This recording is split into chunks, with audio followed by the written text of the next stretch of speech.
Hi, കുട്ടിക്കാലത്തെ അത്ഭുതങ്ങളിലൊന്നായിരുന്നല്ലേ ഈ ഗോലി സോഡ. പച്ചയും നീലയും നിറങ്ങൾ, കുപ്പികളുടെ മുകളിൽ ഗോലി നിറച്ച ഒരു വെള്ളം.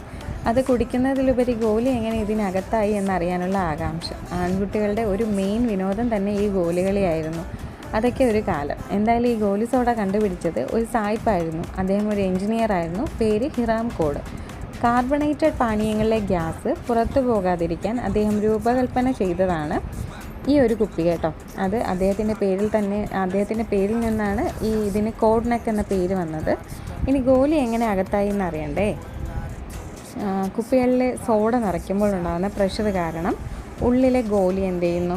മുകളിലേക്ക് വന്ന് വാഷറിൽ മുട്ടി തനിയെ അടയുന്നു കേട്ടോ. ഇനി ഇത് തുറക്കുന്നത് എങ്ങനെയാണെന്ന് എല്ലാവർക്കും അറിയാം. നമ്മുടെ തള്ളവിരലിലെ ഗോലിയിലേക്ക് പ്രഷർ കൊടുത്ത് താഴേക്ക് അമർത്തുമ്പോൾ ഗ്യാസ് തനിയെ പുറത്തു പോവും. അപ്പോൾ ഈ ഗോലി താഴേക്ക് പോവുകയാണ് ചെയ്യുന്നത്.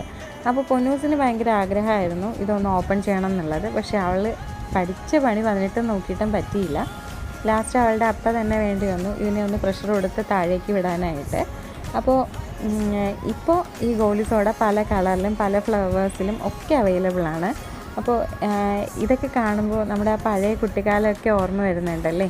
അപ്പോൾ അങ്ങനെ ഉണ്ടെങ്കിൽ കമൻറ്റ് ചെയ്യാൻ മറക്കരുത് കേട്ടോ. അപ്പോൾ ഇന്നത്തേക്ക് ഇത്രയും. ബൈ.